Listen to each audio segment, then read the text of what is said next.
In progress. Daniel pasal 11 hari Senin tanggal 10 November 2025. Seperti dahulu aku juga mendampinginya untuk menguatkan dan menyokongnya, yakni pada tahun pertama pemerintahan Darius orang Media itu. Ini sepertinya agak terpotong ya, pembacaan di Daniel pasal 11 ini.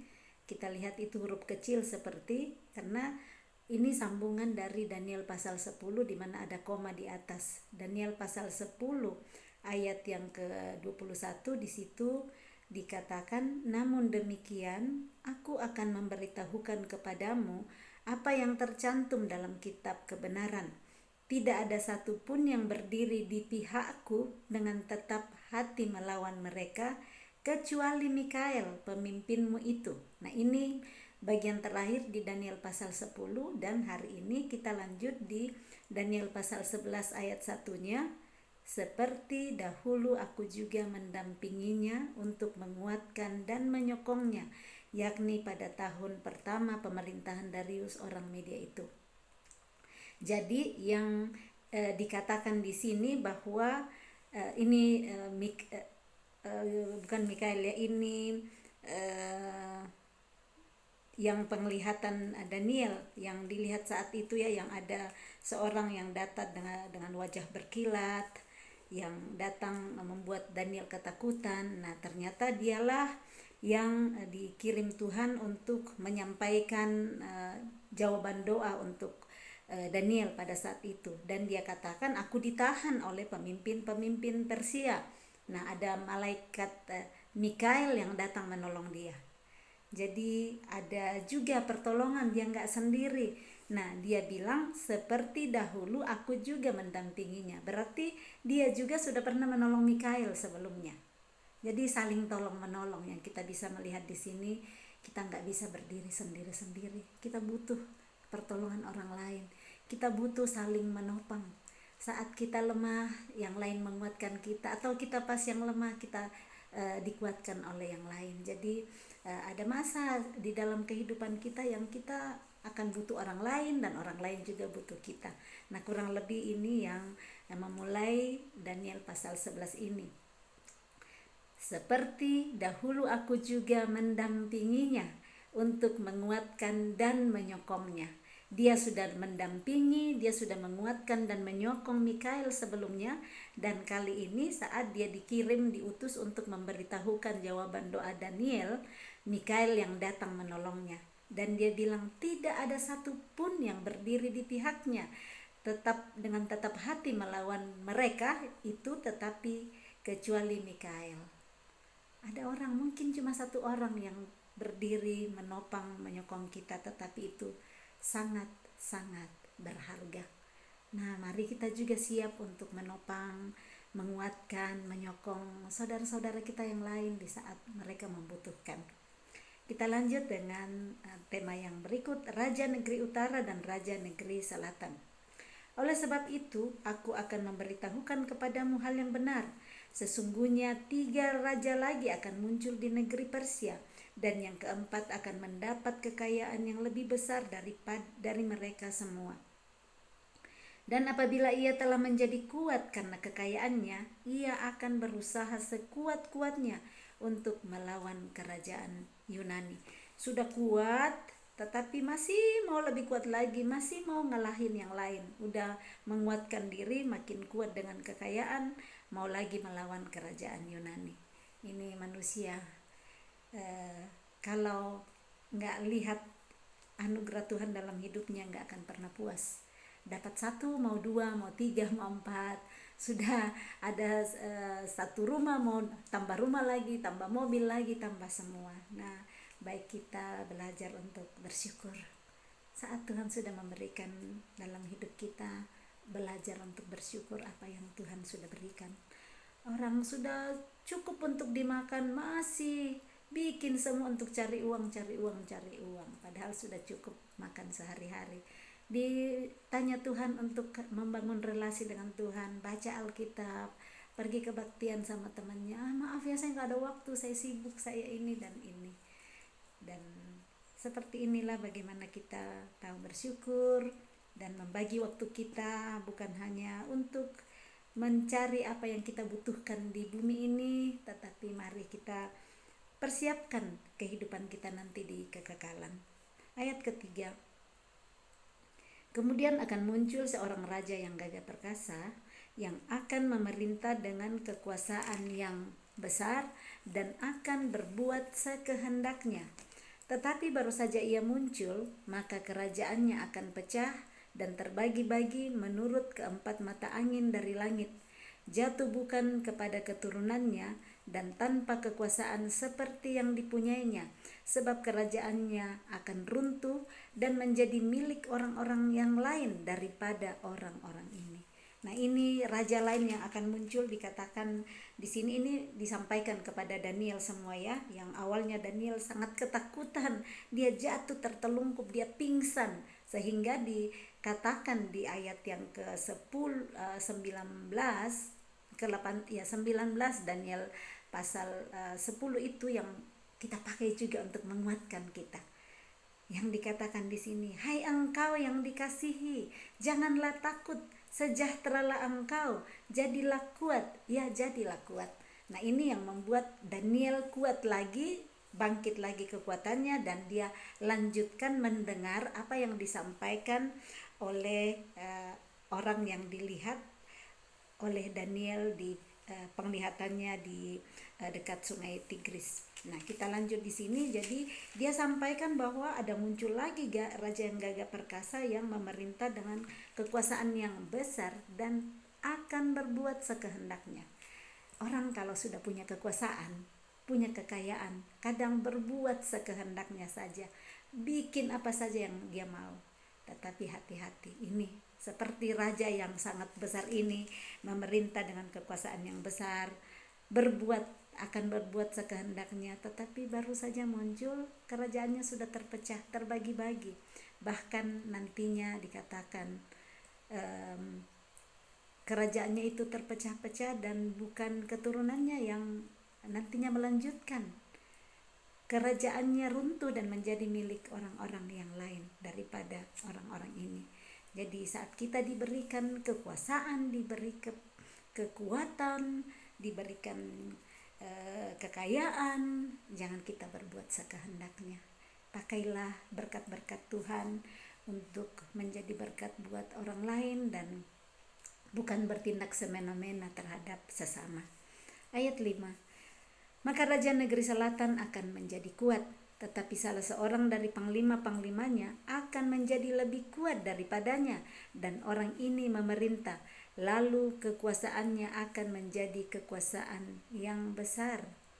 Raja, tetapi ada panglima-panglimanya yang akan lebih kuat dari dia. Ayat 6, beberapa tahun kemudian keduanya akan bersekutu. Putri Raja Negeri Selatan akan datang kepada Raja Negeri Utara untuk mengadakan persetujuan.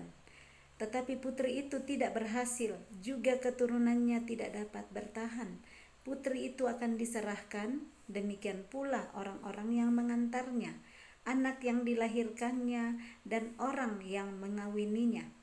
Dan pada waktu itu akan tumbuh suatu tunas yang seakar dengan putri itu, menggantikan orang itu, dan orang ini akan bergerak maju melawan tentara Raja Negeri Utara dan memasuki kota bentengnya, dan ia akan bertindak terhadap mereka dan ia akan berkuasa.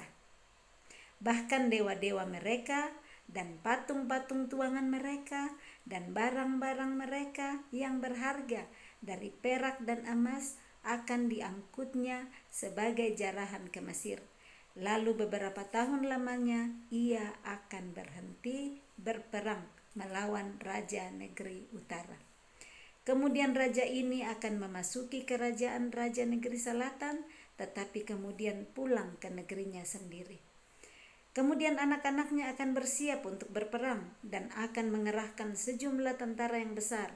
Lalu salah seorang dari mereka itu akan bergerak maju melawan dia, menggenangi dan meliputi semuanya seperti air bah, dan pada serbuan yang kedua kalinya ia akan sampai ke benteng musuhnya. Maka menggeramlah raja negeri selatan itu, lalu maju berperang melawan raja negeri utara yang telah mengerahkan sejumlah tentara besar, dan tentara besar itu akan jatuh ke tangan musuhnya. Setelah tentara besar itu dihancurkannya, maka hatinya akan bermegah, walaupun ia telah menewaskan berlaksa-laksa orang, ia tidak akan mempunyai kekuatan. Lalu untuk kedua kalinya, raja negeri utara itu akan mengerahkan sejumlah tentara besar, lebih besar dari yang pertama, dan beberapa tahun kemudian ia akan bergerak maju melawan dia dengan tentara yang besar dan dengan banyak perlengkapan perang. Pada waktu itu, banyak orang akan bangkit melawan raja negeri selatan. Juga orang-orang yang lalim dari bangsamu akan membesarkan diri, sehingga penglihatan itu menjadi kenyataan, tetapi mereka akan tergelincir. Maka raja negeri utara itu akan datang, mendirikan kubu pengepungan dan merebut kota yang berbenteng, dan tentara negeri selatan tidak akan dapat bertahan. Juga pasukan-pasukan pilihannya sekalipun, ya, tidak ada kekuatan apapun yang dapat bertahan, sehingga raja yang menyerangnya akan berbuat sekehendak hati, dan tidak ada seorang pun yang dapat bertahan menghadapinya. Ia akan menduduki tanah permai dan seluruhnya akan ada dalam kekuasaannya. Kemudian ia akan berusaha untuk menguasai seluruh kerajaan orang yang lain itu. Ia akan mengadakan persetujuan dengan dia, dan seorang putrinya diberikannya kepadanya untuk menghancurkan kerajaan itu. Tetapi maksudnya itu tidak akan berhasil dan tidak akan menguntungkannya. Lalu ia memalingkan mukanya ke tanah-tanah pesisir, dan banyak yang direbutnya. Tetapi seorang panglima akan menghentikan penghinanya itu, bahkan untuk mengembalikan penghinaan itu kepadanya. Sesudah itu ia akan memalingkan mukanya ke kota-kota benteng di negerinya sendiri, tetapi ia akan tergelincir dan jatuh dan tidak akan ditemukan lagi. Kita lanjut, ini cerita dari satu raja ke raja lain, ganti-gantian. Yang kuat selalu ada yang lebih kuat lagi yang datang. Kalau yang menghinakan orang lain, dia juga akan datang dihinakan. Jadi kita bisa lihat benar-benar apa yang ditabur itu yang dituai. Dan kekuatan itu, kekuasaan, tidak ada kekuasaan yang tinggal tetap selama-lamanya. Ada masanya, segala sesuatu ada masanya, kata firman Tuhan. Jadi tetaplah saat berada di dalam puncak kekuasaan, diberi kepercayaan kekuasaan, benar-benar lihat itu sebagai anugerah daripada Tuhan. Pergunakan dengan baik kepercayaan yang diberikan, lakukan tugas dengan sejujur-jujurnya, memperlakukan orang dengan baik, karena kita lihat ini segala sesuatu ada masanya. Dari satu raja yang sudah sangat kuat, dia bikin sekehendak hati, sesudahnya ada lagi yang lebih kuat datang, ada lagi yang berikut dan berikut. Kita lanjut ayat 20. Menggantikan dia, jadi digantikan lagi, ada lagi terus yang gantikan. Menggantikan dia akan muncul seorang yang menyuruh seorang pemungut pajak menjalani bagian yang terindah dari kerajaan itu. Tetapi beberapa hari kemudian ia akan dibinasakan, bukan oleh kemarahan atau oleh peperangan. Ayat 21, menggantikan dia akan muncul seorang yang hina, yang tidak memperoleh martabat raja, tetapi dengan tak disangka-sangka ia akan datang merebut kedudukan raja dengan perbuatan-perbuatan yang licin. Orang yang tidak disangka-sangka pun, yang tidak peroleh martabat raja, dia bisa rebut kedudukan dengan cara-cara yang licik. Ini tadi perbuatan-perbuatan yang licin. Orang gak disangka-sangka bisa jadi berkuasa ya, karena pakai perbuatan licin, karena dia pakai jalan-jalan belakang, pakai duit yang banyak. Jadi yang sebenarnya gak pernah disangka-sangka orang akan naik, bisa ya, ternyata dia bisa. Kenapa? Melalui perbuatan-perbuatan licin. Ayat 22, Seluruh tentara yang datang melanda akan dihanyutkan di hadapannya dan dihancurkan, bahkan juga seorang raja perjanjian. Dan dari saat diadakan persekutuan dengan dia, ia akan berlaku curang dan ia akan maju serta menjadi berkuasa meskipun sedikit orang-orangnya. Jadi ada juga orang yang curang di sini. Ada banyak cara dipakai orang untuk berkuasa. Ada yang pakai dengan perbuatan licin, ada yang curang, ada yang bersekutu dengan yang lain supaya bisa maju. Jadi orang itu kalau kita lihat dia berebut untuk bisa berkuasa. Nah, baiklah kita, kalau Tuhan yang mau mengangkat kita berkuasa, dia pasti yang akan angkat kita. Dia akan mengangkat orang yang rendah hati. Dia yang akan menaruh di posisi-posisi yang seperti yang Tuhan mau. Ayat 24, dengan tak disangka-sangka, ini sudah ada tadi yang tak disangka-sangka, ini kedua kali ini kita dapat kalimat tak disangka-sangka, enggak dipikir-pikir ya. Ia akan memasuki daerah-daerah yang paling subur dari negeri itu dan melakukan apa yang belum pernah dilakukan oleh para bapa dan nenek moyangnya, yakni menghamburkan rampasan dan jarahan dan harta di antara orang-orangnya. Juga terhadap tempat-tempat yang berbenteng ia membuat siasat, tetapi hanya untuk sementara waktu. Ayat 25, kekuatan dan keberaniannya akan ditujukannya melawan raja negeri selatan dengan memakai tentara yang besar. Dan walaupun raja negeri selatan itu akan bersiap untuk berperang dengan tentara yang amat besar dan kuat, ia tidak akan dapat bertahan sebab akan diadakan siasat terhadap dia. Dan orang-orang yang makan dari santapannya akan meruntuhkannya, tentaranya akan hanyut dan banyak orangnya yang tewas dibunuh. Dan kedua raja itu bermaksud jahat, dan sedang mereka duduk bersama-sama pada satu meja, mereka akan saling membohongi. Tetapi hal itu tidak akan berhasil, sebab akhir zaman itu belum mencapai waktu yang ditetapkan. Jadi kita lihat di sini ada yang duduk bareng makan semeja, ternyata di dalam hati siapa yang tahu. Orang bisa baik-baik di depan, ternyata bisa menusuk dari belakang.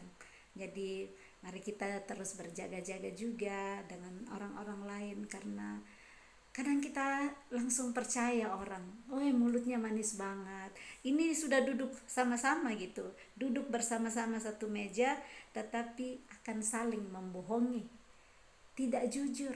Nah, kalau kita kenal orang-orang yang jujur dan kita jujur, jagalah persahabatan itu, jagalah relasi di mana kita saling jujur, kita enggak cerita yang jelek tentang orang-orang itu di belakang kita. Karena ada ya, baik sama-sama makan sama-sama, tetapi di belakang nusuk cerita yang tidak benar, cerita yang jelek. Seperti kedua raja ini dikatakannya mereka bisa duduk semeja tetapi mereka saling membohongi. Kita bisa belajar untuk menjadi pribadi yang jujur saat kita semeja bersama orang. Kita tetap bisa berkata-kata yang baik, yang jujur, dan tidak saling membohongi, tidak saling cerita yang jelek di belakang saat tidak bersama-sama lagi. Karakter-karakter yang kita perlu hilangkan dari kehidupan kita. Ayat 28, kemudian ia akan pulang ke negerinya dengan banyak harta, dan hatinya bermaksud menentang perjanjian kudus, dan itu dilakukannya lalu pulang ke negerinya. Pada waktu yang ditetapkan ia akan memasuki pula negeri selatan, tetapi kali yang kedua ini tidak akan sama dengan yang pertama, karena akan datang kapal-kapal Kitim melawan dia, sehingga hilanglah keberaniannya. Lalu pulanglah ia dengan hati mendendam terhadap perjanjian kudus, dan ia akan bertindak. Setelah pulang kembali, ia akan menunjukkan perhatiannya kepada mereka yang meninggalkan perjanjian kudus. Tentaranya akan muncul, mereka akan menajiskan tempat kudus, benteng itu, menghapuskan korban sehari-hari, dan menegakkan kekejian yang membinasakan. Dan orang-orang yang berlaku fasik terhadap perjanjian akan dibujuknya sampai murtad dengan kata-kata licin. Tetapi umat yang mengenal Allahnya akan tetap kuat dan akan bertindak. Ini yang bisa sekali kita hadapi. Ada orang yang murtad, yang semeja sebelumnya tetapi nanti membohongi. Nanti bisa ada orang-orang yang membujuk dengan kata-kata licin. Kata-kata licin di sini yang kata-kata manis. Tadi ada perbuatan-perbuatan licin di ayat 21, ini di ayat yang ke-32 kata-kata licin. Nah, licin ini tergelincir ya, kita nggak bisa nyaman, tidak bisa aman kalau kita berjalan di atas tempat yang licin. Kita bisa lihat, kita bisa tergelincir, bisa jatuh kalau melewati tempat licin. Jadi ini dua-dua, apakah itu perbuatannya licin atau kata-katanya licin, itu adalah hal yang tidak baik. Jangan sampai kita juga melakukan perbuatan dan perkataan-perkataan yang licin. Kita jangan sampai juga dibohongi dan dibodohi oleh orang-orang yang berbuat licin dan berkata-kata licin dalam hidup kita. Baik kita terus berelasi dengan Roh Kudus, supaya Roh Kudus yang bisa memberikan kita kepekaan untuk tahu orang di depan saya ini cuman berkata-kata licin, padahal di belakangnya dia menikam saya, padahal di belakangnya dia cerita jelek tentang saya. Nah, ini berhati-hati. Nah, di dalam pembacaan ini kita lihat bahwa umat Tuhan akan tetap kuat dan akan bertindak. Maksudnya di sini umat yang mengenal Allahnya, umat yang percaya kepada Allahnya akan tetap kuat menghadapi kata-kata licin. Kata-kata licin bisa dalam bentuk bujukan, bisa dalam bentuk kipas-kipas ya, kompor-komporin kita. Kalau ada satu situasi bisa aja, ya ngapain sih berteman sama si itu, kamu nggak tahu tuh, kamu dicerita loh di belakang. Itu kata-kata licin ya, yang mencoba merusakkan relasi orang lain. Nah, kita bisa kenal orang yang datang coba kompor-komporin kita, datang coba untuk relasi kita dengan seseorang menjadi rusak. Nah, berhati-hatilah. Kita dengar, oke, kita dengar, tetapi kita bisa tahu bagaimana bertindak. Di sini kan dikatakan, tetapi umat yang mengenal Allahnya akan tetap kuat dan akan bertindak. Bagaimana kita mengenal Allah kita? Melalui firman-Nya. Saat ada orang datang berkata-kata licin kepada kita, kita ingat firman Tuhan, saya ngejar apa saya ya? Kalau ada yang datang supaya saya kacau dengan rekan kantor atau dengan rekan di pelayanan, kok saya ingat Allahku berkata, usahakan perdamaian dengan semua orang. Jadi supaya saya bisa mengambil tindakan yang tepat, supaya saya bisa tetap kuat mempertahankan kebenaran yang saya pegang saat kita mengenal Allah kita. Nah, kembali bagaimana untuk bisa mengenal Allah kita? Kenali dia lewat firman-Nya. Di dalam firman-Nya semua ada. Di dalam firman-Nya dia akan bukakan dengan tak terbatas oleh Roh Kudus saat kita terus cari, kita gali terus. Roh Kudus akan membukakan dari hal-hal yang kita nggak ngerti sebelumnya. Dia akan memberikan pengertian-pengertian spesial kepada kita, supaya kita nggak terjerat dengan kata-kata licin, kita nggak terjerat dengan perbuatan-perbuatan licin. Perbuatan licin, dibawain terus hadiah, ditolong semua, padahal ada maksudnya, ada udang di balik batu. Bisa sekali ada terjadi dalam hidup seperti itu. Kata-kata bisa baik, janji-janji, tapi ternyata belakangan buah yang akan memberikan bukti. Pohon dilihat dari buahnya. Kita akan lihat orang-orang yang mungkin awalnya baik-baik, ternyata belakangan kok saya dengar dia malah menjatuhkan saya. Kita tahu buahnya ternyata buah asam, bukan buah yang manis. Jadi teruslah mencari dia, teruslah berusaha mengenal Allah kita dengan benar, supaya kita tetap kuat dan kita akan bertindak menghadapi situasi-situasi kehidupan, menghadapi orang-orang dalam kehidupan kita dengan bijaksana. Saat kita terus memberikan hati kita untuk dituntun oleh Roh Kudus, memberikan mulut kita dituntun oleh Roh Kudus, aksi-aksi kita dituntun oleh Roh Kudus, supaya kita nggak terpancing, supaya kita nggak terkipas, supaya kita nggak terkomporin dengan kata-kata yang licin. Ayat 33, dan orang-orang bijaksana di antara umat itu akan membuat banyak orang mengerti. Jadi ada orang-orang bijaksana di antara umat yang akan dipakai Tuhan untuk memberikan kita pengertian. Tuhan akan pakai orang-orang bijaksana di antara umat, di antara yang lain, karena nggak semua orang langsung ngerti. Ada yang sudah diberi pengertian oleh Tuhan karena mereka mencari. Nah, dikatakan di sini orang-orang bijaksana di antara umat itu yang akan membuat banyak orang mengerti, yang akan menolong orang mengerti. Yang sebelumnya tidak mengerti, tertipu dengan kata-kata licin. Tetapi setelah mulai belajar, kita nggak tertipu lagi, nggak cepat-cepat lagi marah, mau balas kejahatan dengan kejahatan. Tetapi saat sudah mulai diberi pengertian oleh orang-orang bijaksana, nggak akan balas lagi kejahatan dengan kejahatan, nggak akan ikut-ikutan marah saat ada orang datang kompor-komporin kita untuk marah. Tetapi hati diademkan, hati dikasih tenang saat kita sudah semakin mengerti bagaimana kebenaran akan firman Tuhan, saat kita semakin mengenal Allah dengan benar.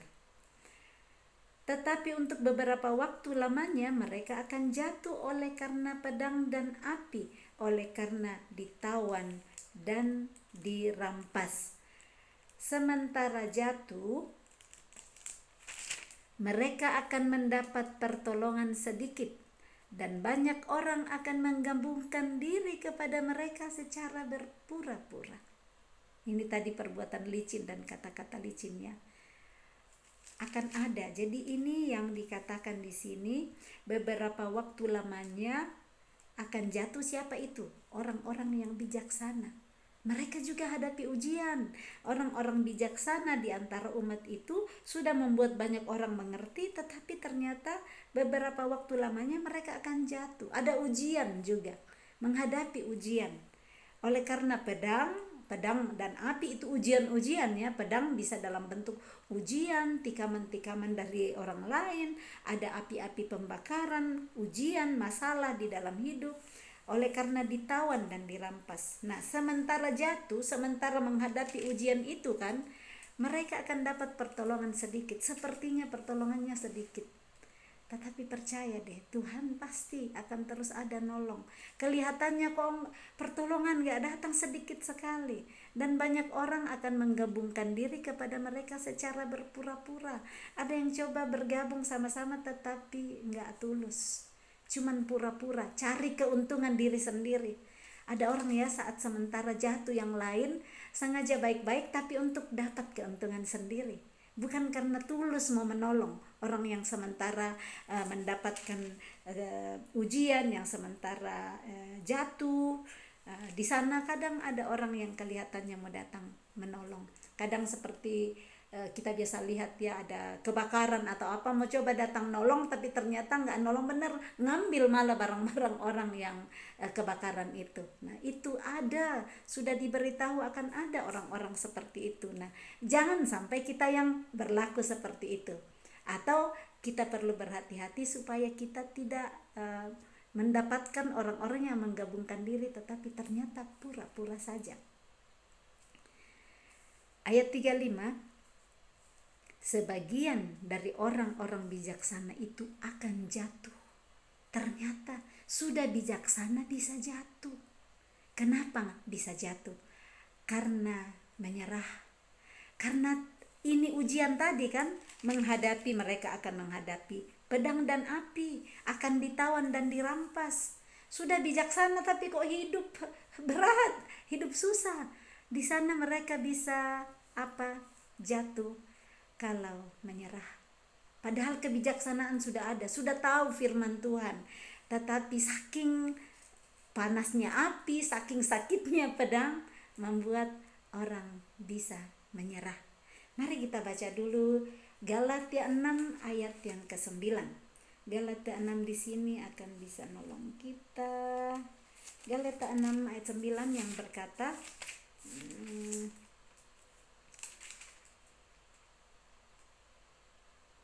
janganlah kita jemu-jemu berbuat baik, karena apabila sudah datang waktunya, kita akan menuai jika kita tidak menjadi lemah. Orang tidak akan melanjutkan berbuat baik. Orang-orang bijaksana tidak akan melanjutkan memberi pengertian kepada umat, karena mereka juga sendiri mengalami pedang dan mengalami api. Mereka bisa nggak lanjutkan menolong orang lain, memberikan masukan-masukan. Dan itu yang dikatakan jangan jemu. Orang-orang bijaksana janganlah jemu berbuat baik, janganlah jemu berbagi, janganlah jemu untuk melakukan kebaikan. Karena apabila sudah datang waktunya, kita akan menuai jika kita tidak menjadi lemah. Nah, ini tadi yang dikatakan di Daniel 11 ayatnya yang ke-35 itu. Sebagian dari orang-orang bijaksana itu akan jatuh. Orang jatuh dalam hal ini menjadi lemah ya. Menjadi lemah karena apa? Menghadapi juga pedang, menghadapi juga api. Udah baik-baik, udah lakukan semua, tetapi kok api tetap ada dalam kehidupan. Udah memberi pengertian, menolong orang, memberi pengertian, malah orang-orang itu ditolong tapi berpura-pura aja baik, ternyata malah menikam juga. Dan itu bisa membuat orang nyerah dan gak melanjutkan perjuangan imannya di sana. Dan ini sudah dituliskan, sebagian dari orang-orang bijaksana itu akan jatuh, supaya dengan demikian diadakan pengujian, penyaringan, dan pemurnian di antara mereka. Ternyata orang-orang sudah bijaksana pun ada proses pengujiannya, ada proses penyaringannya, ada proses pemurniannya. Kita bisa sebut ini 3P ya, pengujian, penyaringan, pemurnian. Kalau yang sebelumnya yang kita baca mengasihi Tuhan Allah, 4S kan? 4S, mengasihi Tuhan Allah dengan segenap hati, segenap jiwa, segenap akal budi, dan segenap kekuatan. Ini 3P.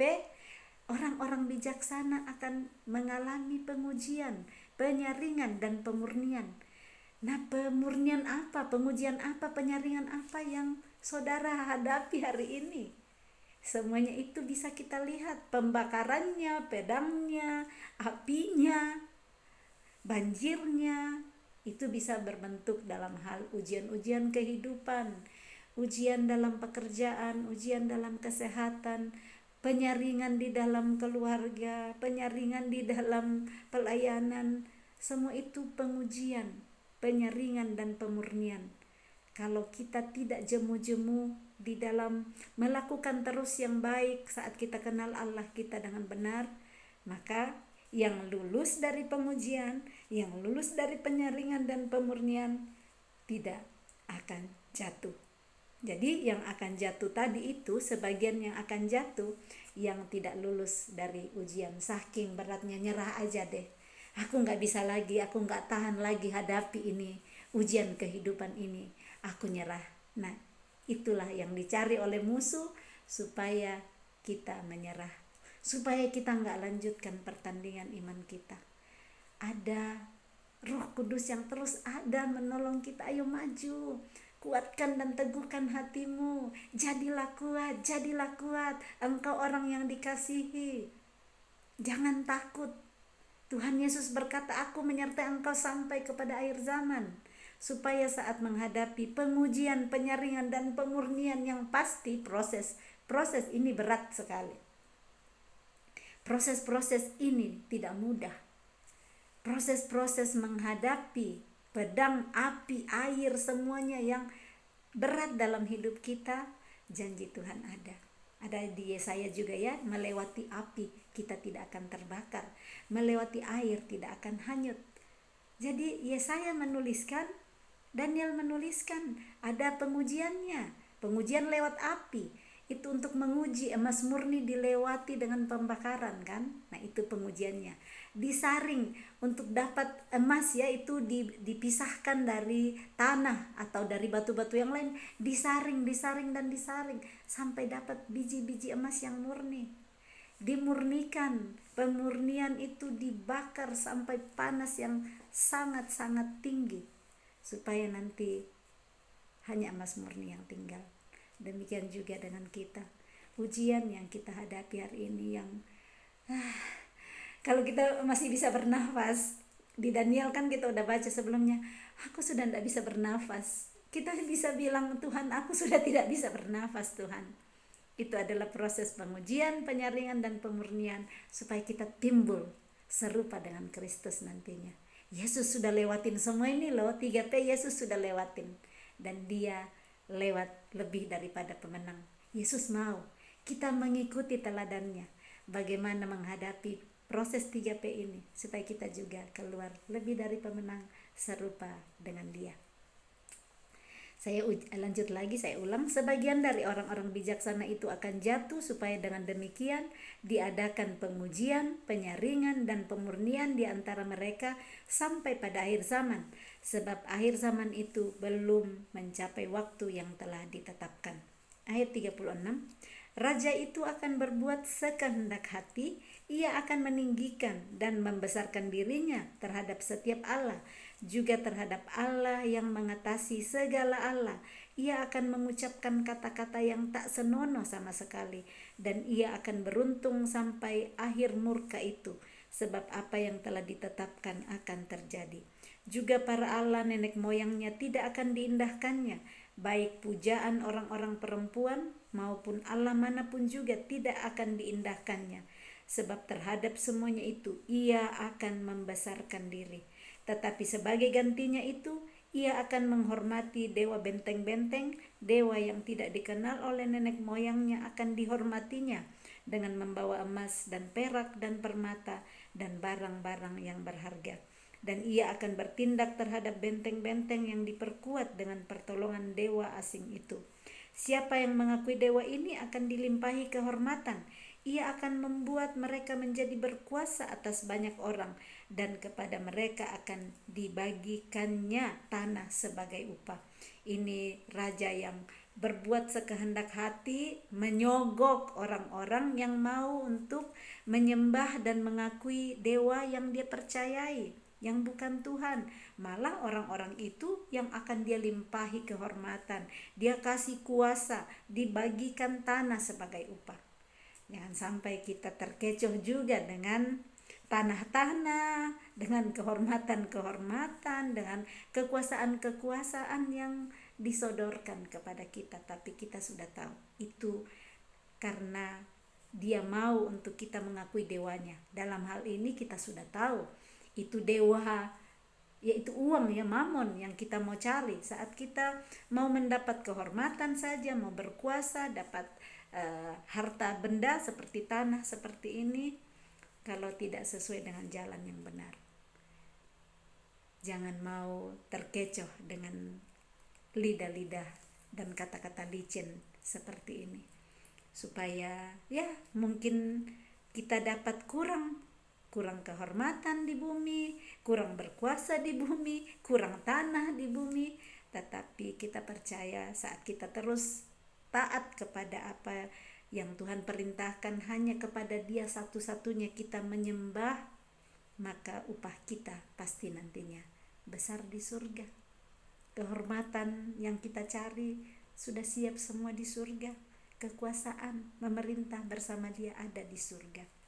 Ayat 40, tetapi pada akhir zaman, raja negeri selatan akan berperang dengan dia, dan raja negeri utara itu akan menyerbunya dengan kereta dan orang-orang berkuda dan dengan banyak kapal, dan ia akan memasuki negeri-negeri dan menggenangi dan meliputi semuanya seperti air bah.